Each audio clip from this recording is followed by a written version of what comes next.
This lecture is about chapter 1 of the textbook Introduction to Bayesian Data Analysis for Cognitive Science. I'm going to walk you through my slides, which complement the textbook. So I strongly advise you to read the first chapter, preferably before you start watching this lecture. But definitely you should read the textbook chapter at some point, because what I talk about in my slides, which are coming up in a second, is complementary to what I'll be discussing, what is in the chapter in the book.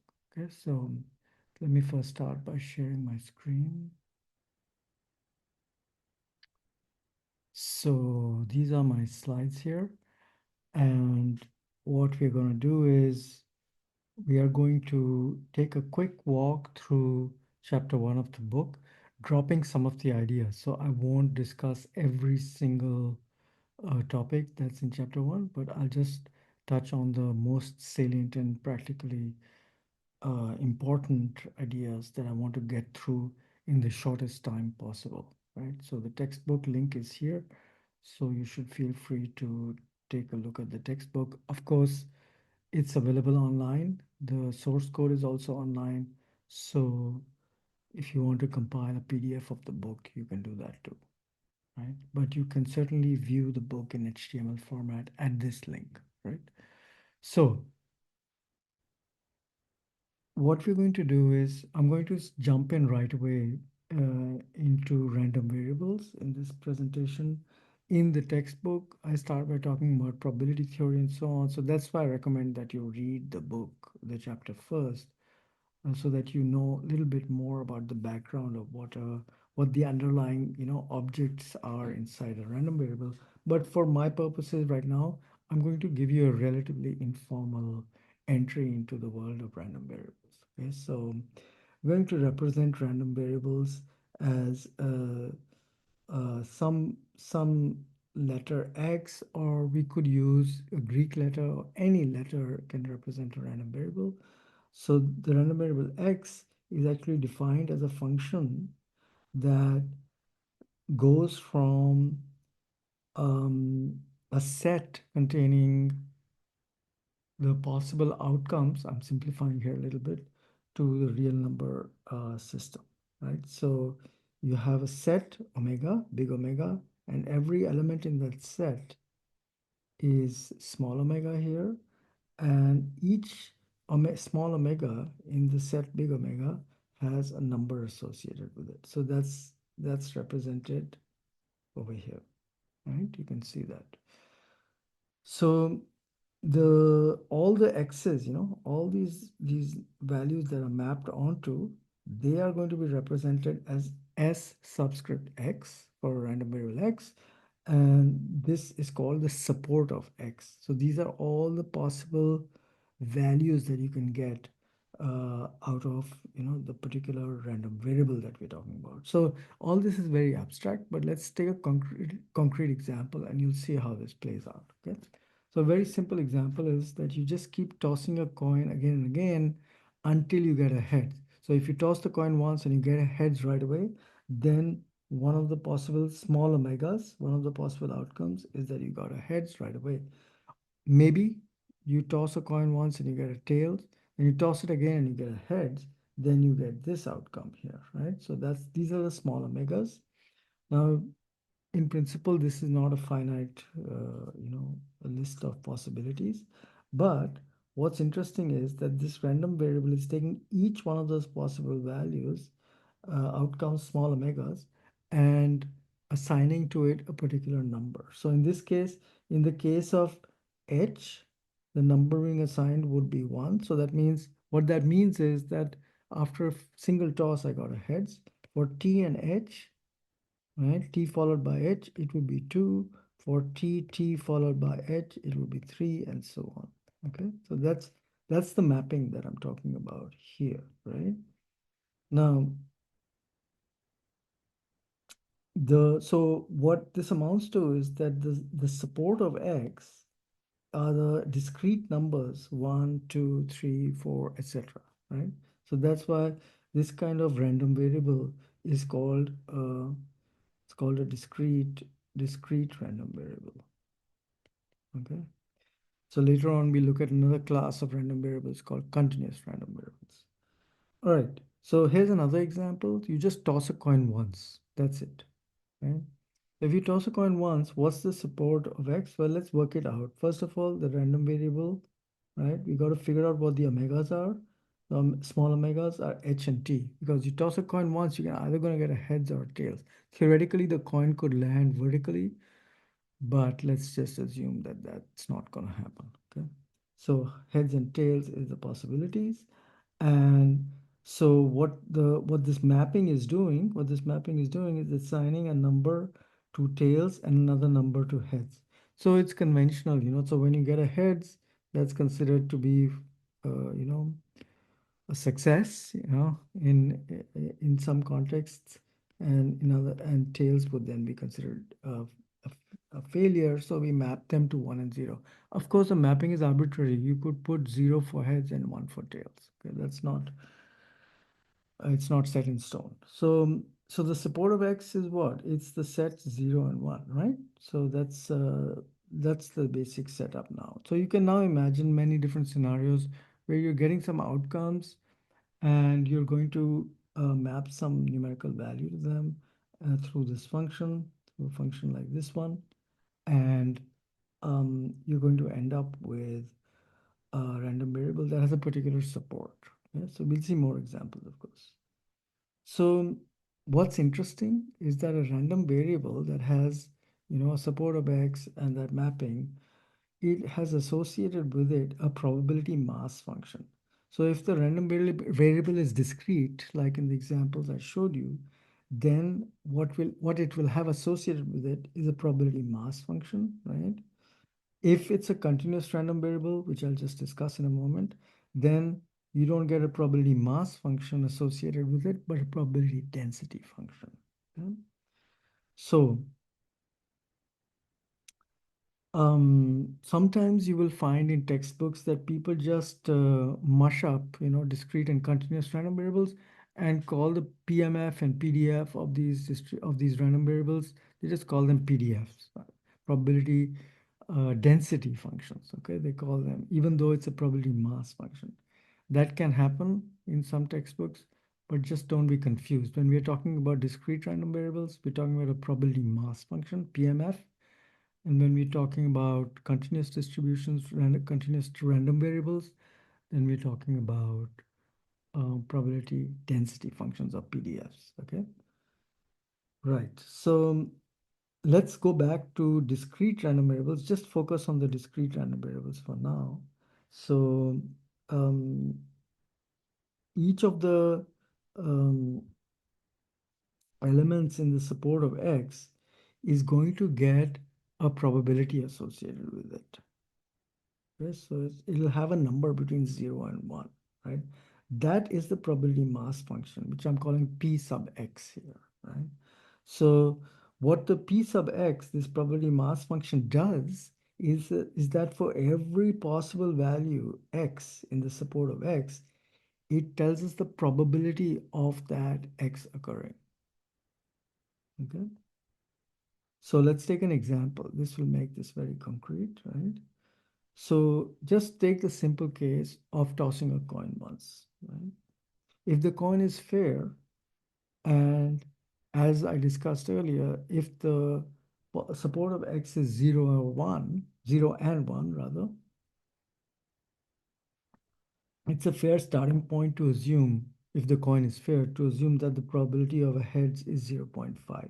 Okay, so I'm just taking that as a given for the moment. And so what I can now do is I can calculate with a given probability mass function for this particular scenario, I can calculate the probability of getting a tails and the probability of getting a heads. Obviously, the answer is really trivial here.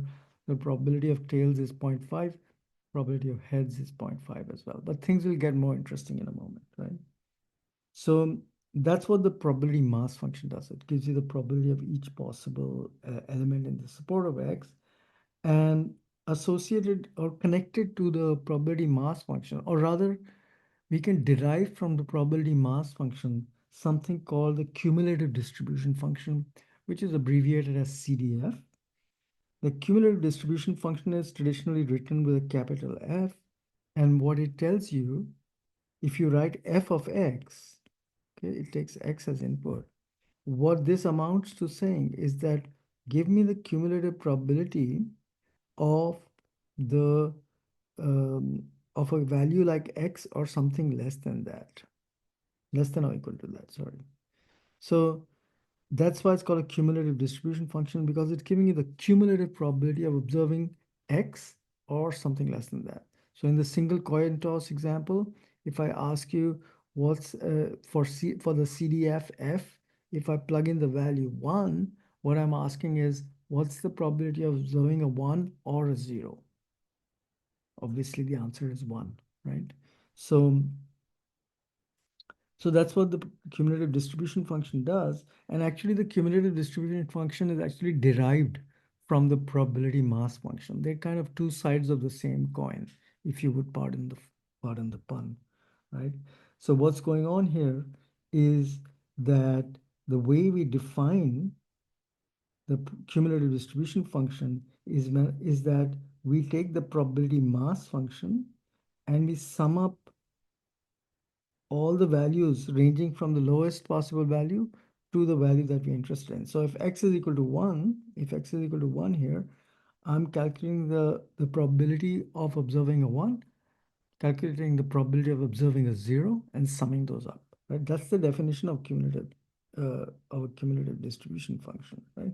So that's how I end up in the single coin toss example of a probability of 1, right? When I ask what's f of, if I ask f of 1, right, the probability of that will have to be 1, because the cumulative probability of getting 1 or something less than that has to be 1, because those are the only two possibilities.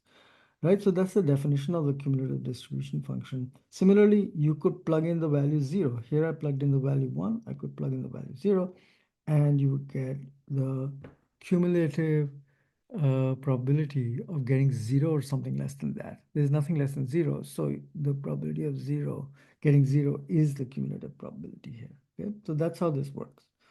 So, what we've done so far is we've defined a random variable, right? We've defined the support of x, and we've defined a probability mass function. And from the probability mass function, we've defined a cumulative distribution function, right? So let's do some simulation now to get a handle on how randomness plays out, in random variables. So we're going to simulate tossing a coin 10 times, not just one time, but 10 times, right? And we're going to assume that the probability of heads is 0.5. So it's a fair coin. Okay? So there's a function in this package called extradist called R burn. So this is representing the random variable with the probability mass function called the Bernoulli, right? So we often say this is a Bernoulli random variable. Okay? So what we're doing here is we're doing 10 experiments, and each time we are assuming that the probability of a heads is 0.5. So each of these 10 numbers will either be a 0 or 1, right? So the probability of the probability mass function, the Bernoulli, is defined, this p sub x is defined like this: theta sub x, whoops, sorry, theta sub x, 1 minus theta, 1 minus x. Okay? So x can have values 0 or 1. And so you plug in the values, plug in the value for theta, plug in the value for x, and you will get the probability of getting the value x, whether that's 0 or a 1, right?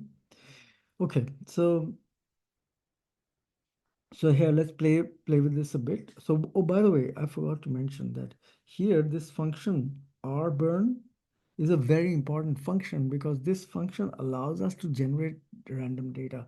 If you were to run this rburn function multiple times, you would get different sequences of zeros and ones each time. You're not going to get the same number each time. That's randomness playing out. So we can basically simulate a real world scenario when you're actually tossing a coin 10 times. You don't want to be sitting there tossing the coin again and again. You can simulate that, right? And that helps you understand the properties of this random variable better. And in the future lectures, we'll be using this R family of functions for different distributions to generate simulated data in order to understand the behavior of our statistical model. So that's a very important tool that we're going to be using. This R family of functions, R band is one such function available in R.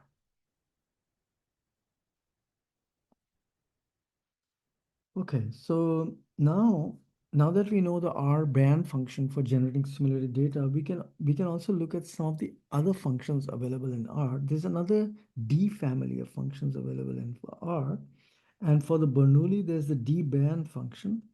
What this function does is it tells you the probability of any value x that is possible in the particular situation that you're discussing. So in the Bernoulli case, the possible values are 0 and 1, right? And so for any probability like 0.5, the Bernoulli distribution, this D-band function, the D-band function is actually the probability mass function that I was talking about earlier. This function, P sub x, okay? So it's literally the probability mass function. So what it's doing is it's actually encoding, where is my function gone? I had written it down. Yeah, it's encoding this function here. This is the D-band function actually, right? So what you have to plug into this function, you have to plug in theta and you have to plug in x and it will tell you the answer. So it's literally just implementing that equation, okay? So the D-band function tells you the probability of getting a 0 or 1, right? You just plug in a 0 here, it tells you the probability of 0. You plug in a 1 here, it tells you the, sorry, I got a, it tells you, if you plug in a 1 here, it tells you the probability of getting 1, right? Okay, so notice that these two probabilities will have to sum to 1, right? Because these are the only two possible outcomes, right? So what we've seen so far, we've seen the R band function and we've seen the D band function, right? So I'm introducing to you a sequence of functions that are available in R that allow you to do something with a particular random variable, namely to understand the probabilities of different outcomes, right? So now the next thing, so that was the probability mass function I just talked about. But remember that with the probability mass function, we can compute the CDF. We can figure out the cumulative distribution function. So the cumulative distribution function, that is capital F, is represented in R with the P family of functions. Okay, so the P family of functions, P for probability, tells you what's the cumulative probability of getting a value like this one or something less than that, given some probability that you have in the Bernoulli case, okay? And of course, that probability has to be 1, right? So you can see how this cumulative distribution function, the P band function is actually derived from the D band function, just like the CDF is derived from the PMF, okay? So now what do we have? We have the R band function I showed you. I showed you the D band function and I showed you the P band function. So where we are going with this is that I'm showing you a family of functions. There's one more coming, right? That tells you a certain important things about the probability distribution in question, right? And so this is just another example showing you that if you plug into the CDF 0, right? What's the probability of getting 0 or something less than that? The answer has to be 0.5, as I showed you earlier. And that's what the p-band function gives you too, right? So that's pretty straightforward. So, so what I've done so far is that I've defined a random variable. I have shown you an example of a discrete random variable, namely the Bernoulli, right? And then I showed you how to generate random data using R-band. I showed you how to compute the probability of all the different possible things that can happen, right? So the D-band function does that. And we can compute the cumulative probability distribution function, the CDF, using the P-band function, right? So if you have not started reading the textbook yet, you should get started soon because I'm skipping over a few details about probability theory and so on. And so it will be useful if you actually know where probability begins, what the axioms of probability theory are, and so on. But I'm skipping over all that because I want to get to the point in this lecture quickly. Okay. So So let's take another example of a discrete random variable. This one is the binomial. The binomial is just a generalization of the Bernoulli. In the Bernoulli, you've got only one trial, right? That's why you got those sequences of ones and zeros when you ran 10 experiments, okay? In a Bernoulli, you're going to have multiple trials in a single experiment, okay? So what we're going to do is, the situation I want you to imagine is that we toss a coin not once, but 10 times, okay? So that's one experiment. 10 coin tosses, okay? So if you toss a coin 10 times in the binomial distribution, so in R, there's a function that represents the binomial distribution. So that this number 10 is represented by the parameter size in R, as I will just show you, okay? So just don't be confused by the terminology. I'm calling it 10, an experiment with 10 trials, but in R, they will call it size inside the binomial, functions. Right? So remember that the PMF of the Bernoulli was this guy here, right? Where the possibilities were 0 and 1, right? Now, what's going to happen is when we have n equal to 10, right? We're tossing the coin 10 times. So size is equal to 10. So I'm using the R language right now, So I'm going to explain where this size will turn up. But size represents the number of trials in our experiment. Now, in that case, we're talking about a binomial distribution because we have more than one trial. And the probability mass function has this additional thing here, n choose x. The n choose x is just telling you uh, is a is a is going to be a constant number once you've done the experiment, which you need in order to take into account that you can get exactly one heads in 10 coin tosses in 10 different ways, right? So you could get a heads and then nine tails, or you could get a tails, heads, and then eight tails, and so on, right? So there's multiple ways to get exactly one head. And so you need to count all the possible ways in which you get that outcome. And the outcomes in this particular case, the support of x will be uh, discrete numbers going from 0 to whatever the size of your experiment is. In this case, it's 10. Okay. So, so here's the probability mass function for the binomial. That's this one here, right? And as I said, it's called size in R, and I'm calling it the number of trials, okay? And n choose x is just a way to calculate the number of successes that you get in n trials, right? So in R, there's a function called choose for 10 choose 2. So what this function is saying is how many ways are there to get two successes out of 10 trials, right? And the answer is 45. So you can look this up in a permutation and combinations, chapter in any arithmetic book, right? So if you look at some introduction to mathematics or something, you'll find a section on permutations and combinations, and you'll find this n choose x, you know, um, function there. Okay, and theta, of course, here in this theta is, of course, the probability of success in those, n trials. All right, so what does the theta do? Let's get an intuitive feel graphically through what theta is doing. So we've got 10 trials, so that's why we got 0 to 10 as the possible, things that can happen in this experiment.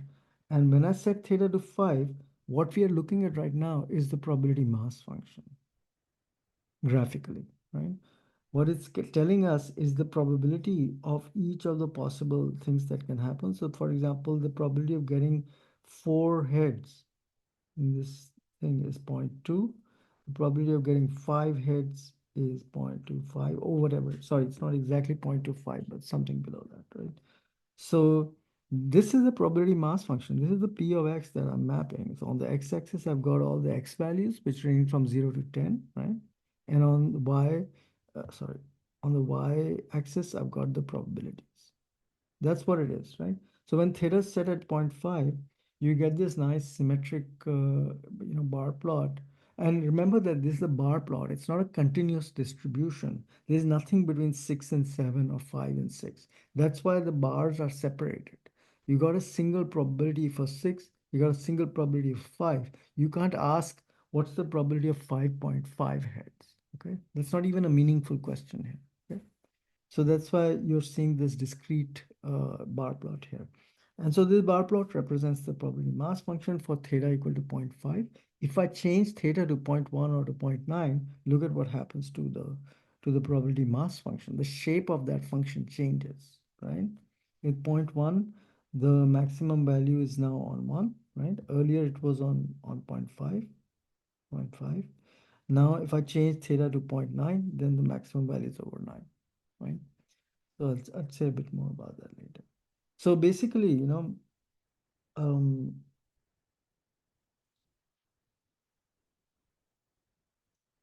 earlier with the Bernoulli, I showed you the um,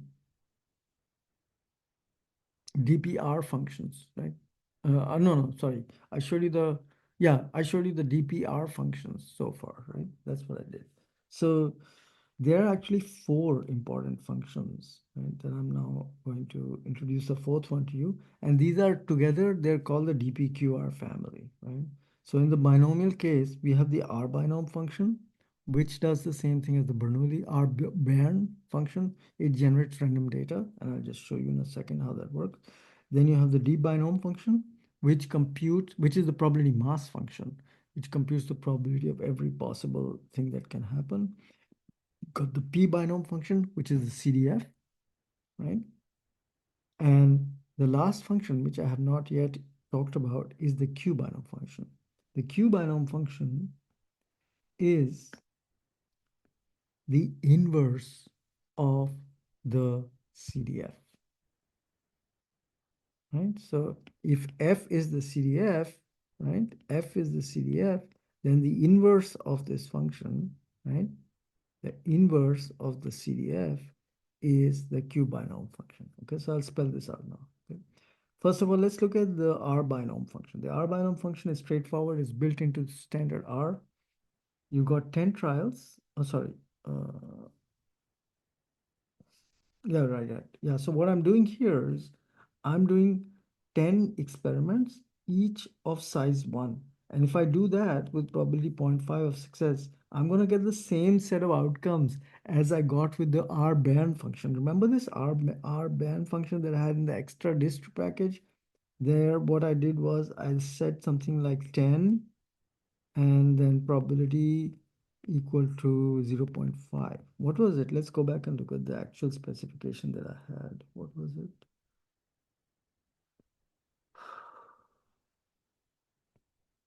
Right, so here, right, this is just producing, oh no, sorry, that's not what I wanted. This is what I wanted, right? R ban. So what this is doing is n equal to 10 with probability 0.5 is producing a random sequence of zeros and ones. I can emulate the Bernoulli by by specifying in the R binom function that I'm running 10 distinct experiments. That's 10 distinct experiments, each of size 1. That's a Bernoulli, right? An experiment with size 1 is a Bernoulli because it's only one trial. So I'm getting a sequence of ones and zeros, right? So this is exactly the same thing as the R band, right? But I could do the following. I could run each experiment with 10 trials. So size is equal to 10. So now you understand perhaps what I was ranting on about when I said size in R, right? So in the R binom function, size is set to 10. And we're going to do the experiment 10 times. We're doing the same experiment 10 times. And each time we have 10 point losses, okay? So when we do that, we're going to get 10 sequences of random results, right? So in the first experiment, I had 5 heads. In the second, I had 3, right? And in the third, fourth, fifth experiment, I had 7, and so on. right? So,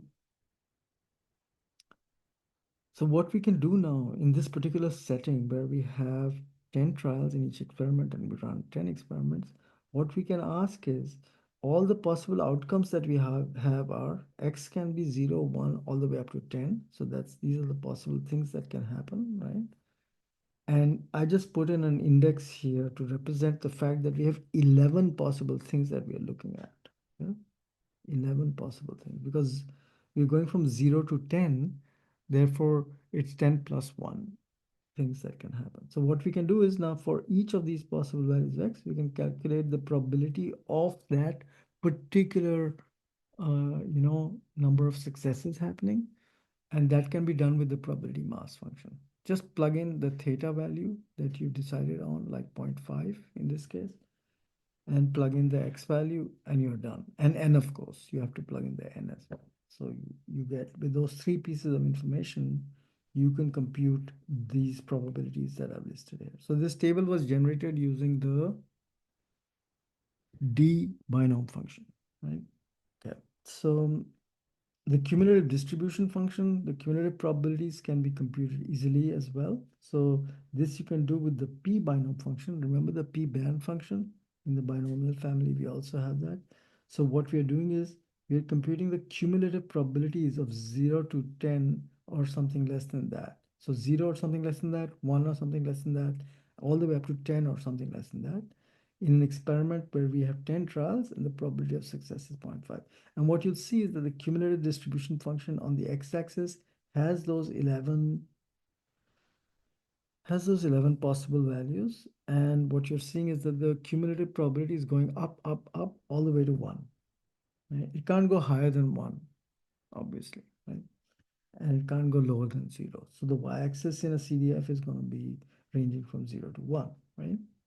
So that's pretty straightforward. So that's the numbers that created this bar plot, these numbers are here. Yeah, I just wrote them out.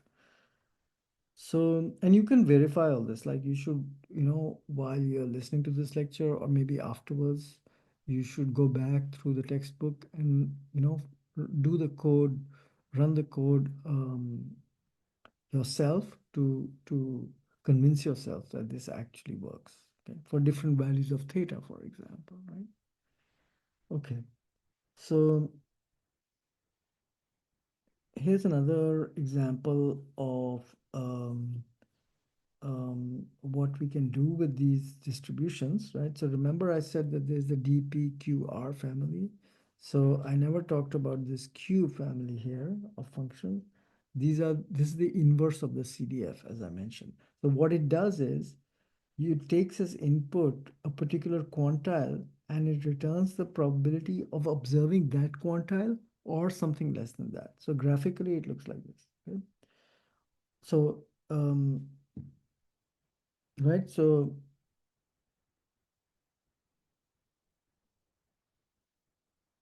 yeah. So, what the question that's being answered by Q binom is what is this quantile such that the probability of observing that quantile or something less than that is this probability P, right? You give it the probability P as input and it gives you back the quantile Q. That's what the Q binom function does, right? So first of all, let's generate the cumulative distribution function using P binom. So what I'm doing is for every possible value ranging from 0 to 10, I'm computing the cumulative probability of observing that value, assuming that theta is 0.5. And then what I did was I took those probabilities that I computed with the CDF for those 11 numbers, right? I plugged it into the Q binom function as input. And what it should give me back, the Q binom function should give me back the this quantile. So I'm going to plug in each of those probabilities here, and I'm going to get back a corresponding quantile here. So these are all the probabilities that I plugged in, right? And what I get back each time is quantile value here, right? Sorry, here, right? Yeah, right. So what I'm getting is for each of the possible quantiles going from 0 to 10. So for each of the probabilities, I'm getting each of the quantiles corresponding to that cumulative probability. That's what it means to be the inverse of the cumulative distribution function, right? So basically, what we have now is that we've seen an instance of the DPQR family of functions. This is a very useful set of functions that we can use to figure out important, probabilities and interesting quantiles that we want to know about in a particular distribution. And of course, we can uh, draw the figure corresponding to the probability mass function. We can draw the figure using the d binom function. We can generate random data as well. And this is the CDF, and this is the inverse of the CDF. Right? So basically, these are the four important things you can do with a distribution that's going to prove very valuable to us when we start working mm, on Bayesian data analysis. Right? So this is just a review what I just said earlier. I don't think I need to remind you of all this, but this is on one slide, in slide 20. I've summarized the whole setup that I explained for defining a random variable, a discrete random variable. Okay? All right. I've already explained, these functions. I don't think I need to go over these again. So I've already said all this. So let's move on. Right. So let's move on now and talk about continuous random variables. So continuous random variables are very different than discrete cases because, for example, in the coin toss example, you have two discrete possible things that can happen, heads or tails, right? In in continuous random variables, right? Suppose you're trying to measure, as an example, right? Suppose you're trying to measure reading times. Reading times have a lower bound of 0. You can't have less than 0 millisecond reading time, but the values that you will observe, they are in principle continuous, right? So between 0 and 1 milliseconds, there's an infinity of values. Between 1 and 1.1 milliseconds, there's an infinity of values in principle. Okay? Your machine may not be able to measure to that precision, but it's possible to. In principle, they're just real numbers, right? So those are called continuous variables, right? And for those, we define a continuous random variable, right? So what changes here is that instead of a probability mass function, we're still talking about the random variables exactly in the same way that I discussed for the discrete case, except that instead of a probability mass function, I'm going to talk about a probability density function, which often is written as f in f of x. If the random variable is x, you write f of x. Often people just drop the x, and just assume that the f is understood to be referring to the random variable. So that's a big difference. So we have to understand what a probability density function or a PDF is. Okay, it has some properties that are different from those of the probability mass function. So I just want to introduce a notation here now that we will see over and over again in statistics. So if I write X, capital X, and then this is called a tilde, this thing is called tilde, and then I put to the right of it some probability density function or probability mass function, right? So I could, in the Bernoulli case, I could write Bernoulli theta. In the if x were a binomial, I could write binomial, right? N theta, right? So for every possible random variable, discrete or continuous, we can actually represent it, the generative process, the underlying probability mass function or the probability density function in the continuous case determines what is more likely and what is less likely, right? We saw that with the binomial, for example, right? And so that's this random variable can be written in this syntax. This is uh, uh, a common approach to represent the generative process that's producing the random data. So what we are saying is here that some probability density function in the continuous case is producing the observed, support of X, right? So, so this is the convention we'll use. We're going to be using this tilde, right? So for example, if we had a continuous random variable where the underlying probability density function is the special distribution called the normal distribution, which is unlike the binomial or the Bernoulli, the normal distribution is actually parameterized by two parameters called the location and scale parameters, the mean and standard deviation. And so we would write for a continuous distribution, which assumes a normal PDF, we would write it like this. So, um, so the PDF in this case, if you assume a normal PDF, this function here, right, is what I'm talking about. This function for all the real number values that the x, right, is determined by this expression here. So this expression gives that characteristic shape of the normal distribution that you're probably all familiar with. This characteristic shape is coming from this distribution. Once you've decided on what the mu and sigma are, you have to specify, just like we specified a particular value for theta in the Bernoulli and the binomial, right? You specify the parameters for the normal, and then you can draw the curve that represents the different, possibilities, which I'll just specify in more detail. Notice that by default in the normal distribution, the support of x ranges from minus infinity to plus infinity. Okay.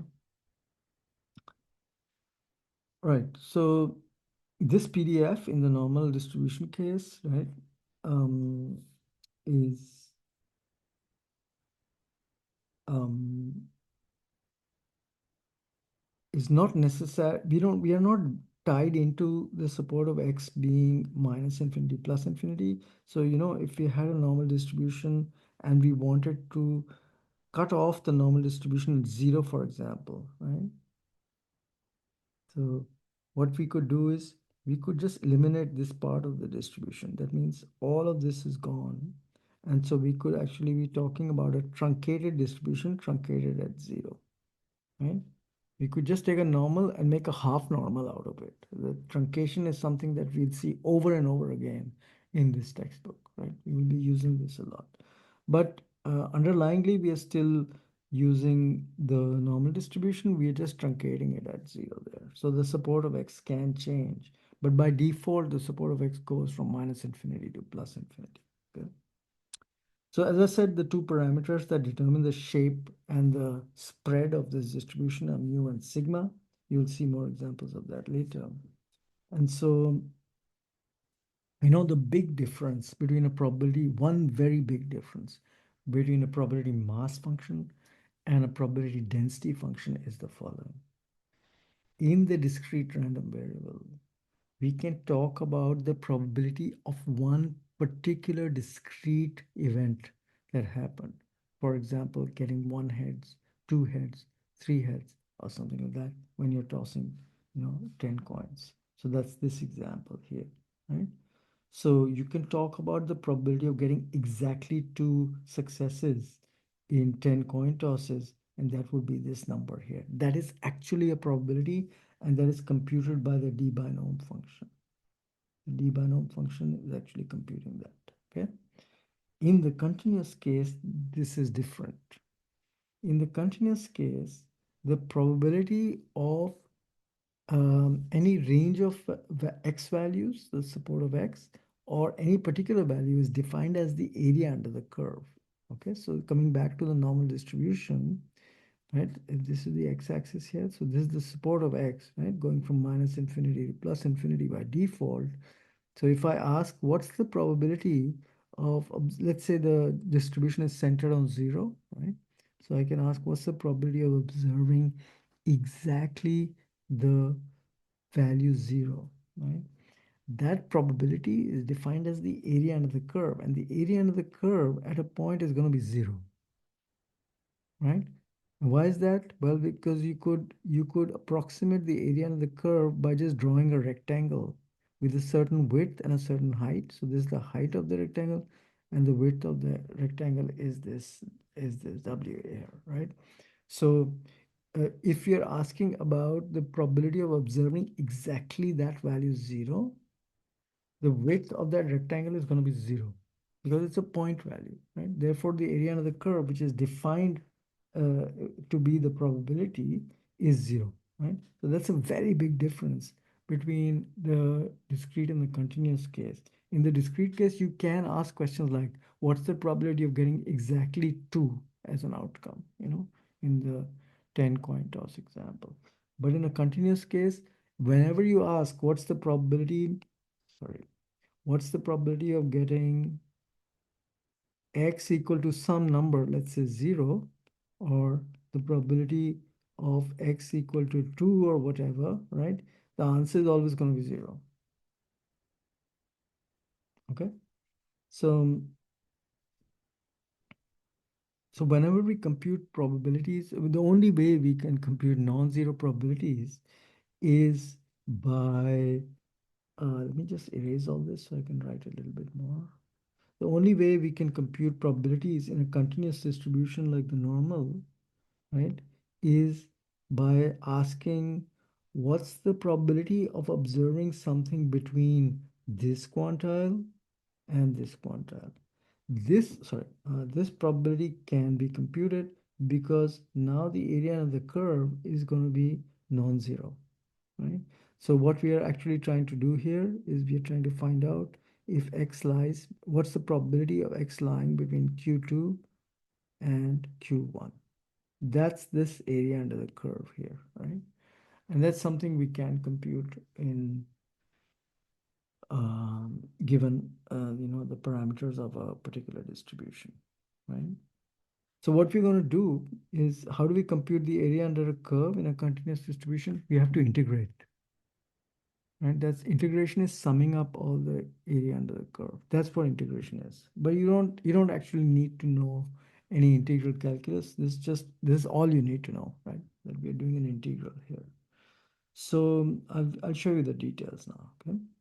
So what we're trying to do, suppose I ask you in the particular normal distribution, let's say, right? Oh, sorry. What I want to get to next is the cumulative distribution function, right? Which is going to be completely the same as what we did with the discrete case, except we are now working in continuous space, right? So to give you a graphical, intuition for this, so again, let's talk about a normal distribution. Let's say it's centered on 0 or something, right?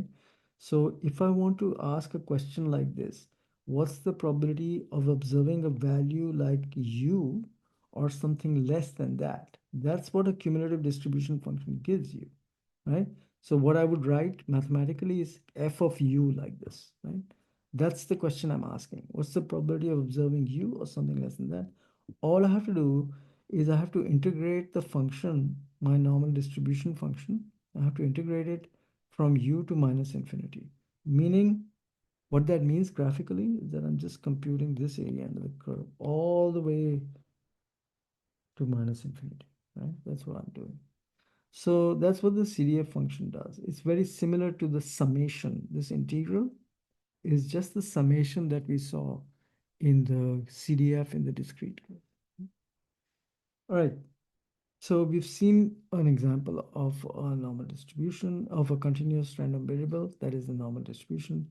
And I'm going to unpack some of the important properties of this normal distribution now, because the normal distribution is very special. uh, a lot of syntax, a lot of statistical theory is actually uh, based on the normal distribution. It relies on it, and so it turns up all the time. So there are certain important properties about normal distributions that you need to know, right? This is just a review of what I've said so far, and I think I don't need to repeat this. So let's talk about the properties of the normal random variable. Okay. So As I said, a normal distribution is parameterized by the mu and sigma parameters, the location and scale parameters, the mean and the standard deviation in this case, right? And so there is one special normal distribution that will turn up over and over again in the book, and that is called the standard normal distribution. So whenever you say standard normal distribution, that refers to a normal distribution with mu equal to 0 and standard deviation equal to 1. Okay. And so this standard normal, well, any normal distribution has the following property. So what will happen is that I'm going to refer to this standard normal distribution, but this holds true for any normal distribution with any mu and any sigma. Okay? So in the standard normal distribution, 68% of the area under the curve around the center point 0, this is the center point, the mu, if you go +1 and -1, on each side, 68% of the area under the curve lies is the area under the curve is 68% between +1 and -1. Sorry, I didn't say that very clearly. So in a standard normal distribution, between +1 and -1, the area under the curve within that interval is 68%. So the probability, so in a standard normal, the probability of observing something between -1 and +1, a number between -1 and +1 is 68%, always. Okay, so 0.68. Similarly, if you go, uh,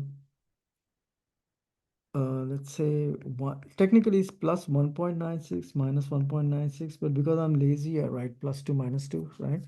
So if you go +2 -2 around the standard normal, you cover 95% of the area under the curve, right?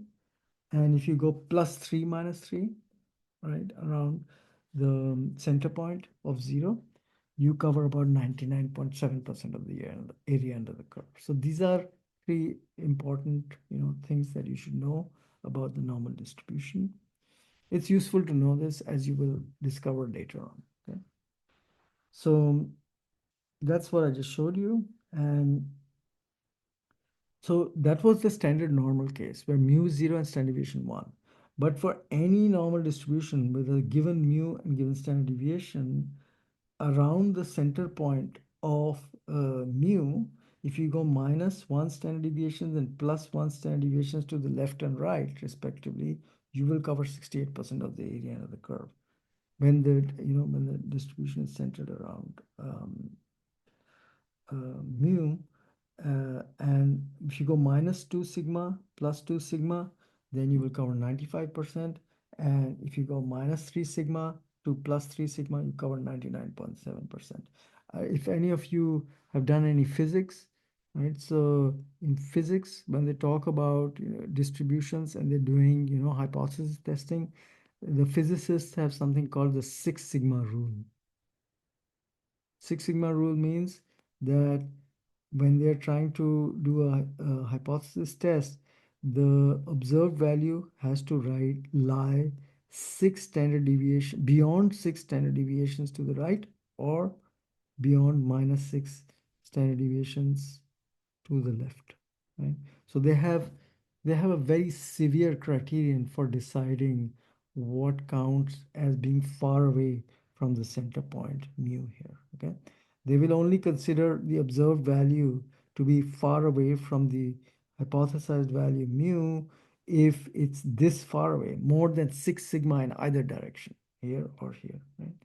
So that's very different from psychology. In psychology, we have the 2 sigma rule, right?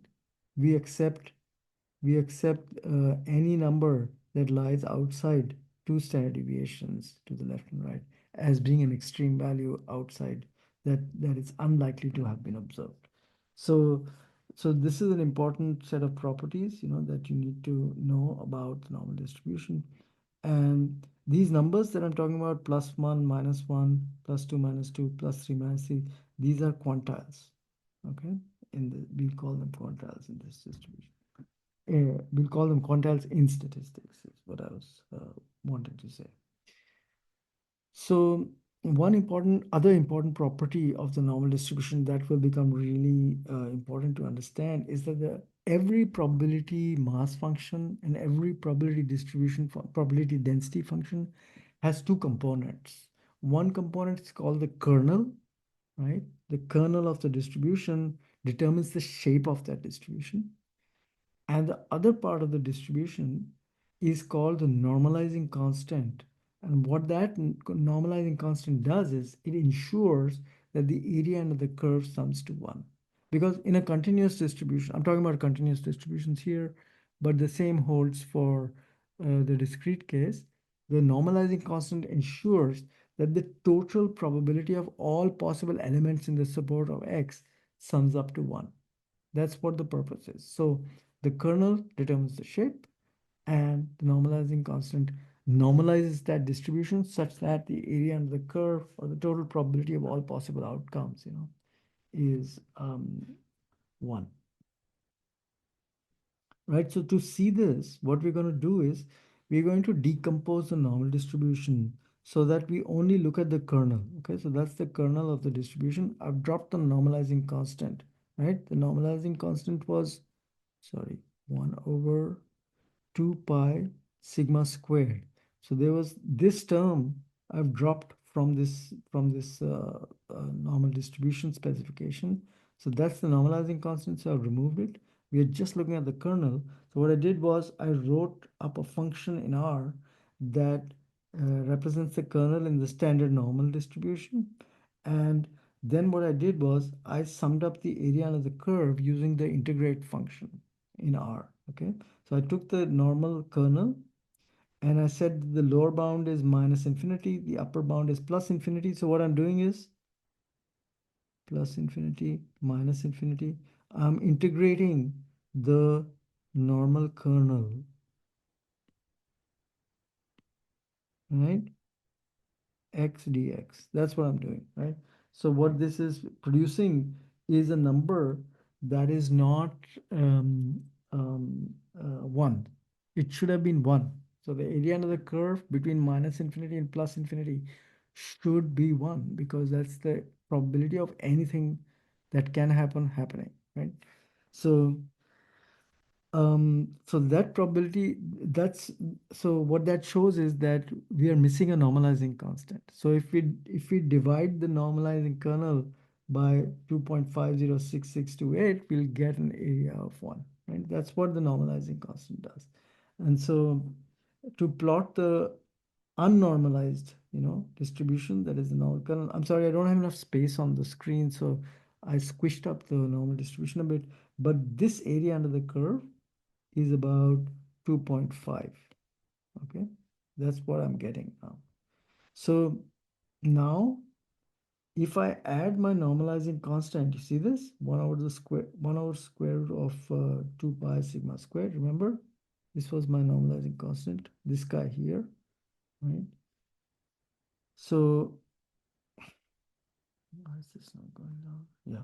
So once I add the normalizing constant and I integrate the normal distribution with the normalizing constant, the area of the curve is now 1. Okay, so that's important to understand that this first part, 1 over square root of 2 pi sigma squared, is the normalizing constant, and the second part is just the kernel of the distribution. So minus half, and then it is x minus mu squared over sigma squared, right? So this term, this is the kernel, and this is the normalizing constant. Okay. All right, so that was important to understand. And now you would see that this area under the curve now is going to sum up to 1 because I added the normalizing, I included the normalizing constant in the picture now. Okay. And of course, I'm only plotting -3 to +3 because I can't plot from minus infinity to plus infinity. Wouldn't fit on the screen, right? But the integration is calculating all the way to plus minus infinity. All right, so another important thing I want to point out to you is that if we know the kernel of a distribution, and if we want to ensure that the area under the curve sums up to 1, there's all we have to do is we have to solve for k here, where k is the normalizing constant. If we want to find out what k is, given some kernel of a distribution. That is extremely easy to do because once I know this equation, I can just solve for k, right? And so 1 over the integral of that distribution will be the normalizing constant, right? And that's exactly what happened earlier, if you remember. I said that, in the when we integrated the area under computed the area under the curve in the um, using just the kernel of the function, we had 2.5. I said if I divide by 2.5, that means if my normalizing constant is 1 over 2.5, then I would get an area under the curve summing up to 1. And indeed, that 1 over square root of 2 pi sigma squared, where sigma is 1, right? You should check this. This will be, this term will be 2.5, okay? It has to be. So, so where was I? Right? So that's what I'm saying, that you can, if you ever need to figure out what the normalizing constant is, if you know just the kernel of a distribution, you can figure it out, right? So this could have practical consequences. For example, this could be a practical situation, right? Where you end up, let's say you got some distribution that you decided is representing the reality that you're interested in. You can integrate this distribution, right? Yeah, you can integrate this distribution and figure out the normalizing constant using this equation. So this has interesting implications for us later on. Okay, so that's why I just wanted to point this out. Okay, so what we now know is, some important properties of different ranges of quantiles and how much area under the curve is covered by those quantiles, right? We know that there are two parts to a normalizing or to any probability density function or probability mass function. And we also saw that we could work out the normalizing constant by simply doing some algebra here and integration, right, in the continuous case. Okay, so now,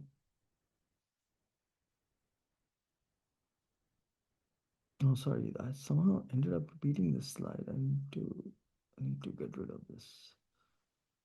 Right. So what we have is, I showed you earlier, I won't repeat this now because I showed you the DPQR family for the Bernoulli. I showed you the DPQR family for the binomial. I don't think I need to repeat that, right? But we can use a DPQR family also for the normal distribution. To generate random data from the normal distribution, we use the R norm function, specify the mean and the standard deviation, specify how many random data points you want to generate, and it will produce random data. If you run this function over and over again, you're going to get different values each time. Okay. So um,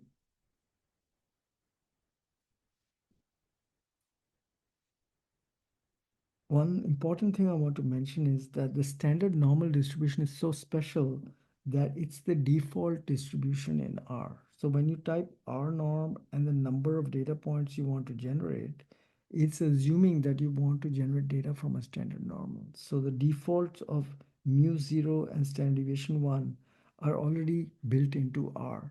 And you can see that actually if you just start up, if you fire up RStudio, right? So let's go here and right. So if I say R norm or something like this, what it will show me is that the default values for mu and sigma are actually 0 and 1 in the mean and standard deviation. So that's why I can just write R norm and the number of data points I want to generate without specifying mu and sigma. Yeah, that's important to know. We can compute the probability of observing X, a value like 2 or something less than that in the standard normal. So if this is the standard normal and centered on 0, therefore I can figure out what the probability is of observing 2 or something less than that by using the p norm function, p norm 2, right? If I want to know the probability of observing 2 or something greater than that, right? 2 or something greater than that, then I want this probability. So there's several ways to do this. So one way to do this is to specify lower dot tail equal to false. So that means calculate the probability to the right of 2, the area under the curve to the right of 2, not to the left. Okay. Or what you can do is you can take this value and subtract 1 from it. 1.0.977, right? That will give you this area. That means this number here, right? So you can confirm that if you took 1 minus this number, 0.977, you will get 0.0227. That's obvious because the total area under the curve has to be 1. In a proper probability density function, that has to be true, right? That's how you can do that. Q norm is the inverse of the CDF. So if you want to know what is the quantile such that 99.7% of the area under the curve lies to the left of it, right? So what I'm trying to find out is what is this quantile Q such that this area going all the way to minus infinity is 0.9, what is it? 77, right? This is the probability. And so what is this quantile? And the answer is 2. We saw that earlier anyway. I showed that to you when I was talking about the properties of the distribution, right? Um,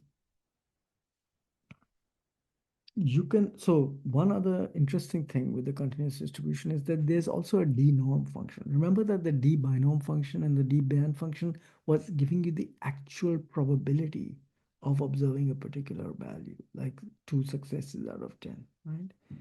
The d-norm function is not giving you a probability of observing the number 2.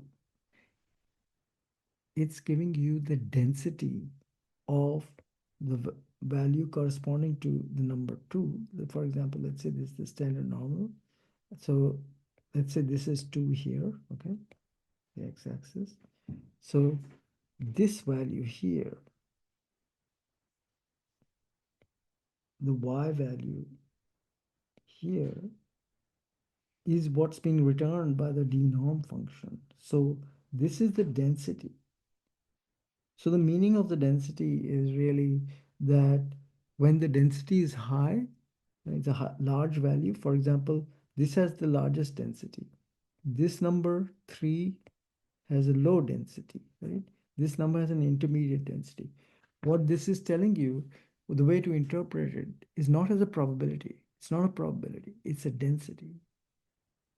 For the reasons I explained earlier, because you can't have a non-zero probability for any point value on the x-axis in a continuous distribution. Therefore, what this is, so what the density is telling you is the different likelihoods, um, of getting numbers like that.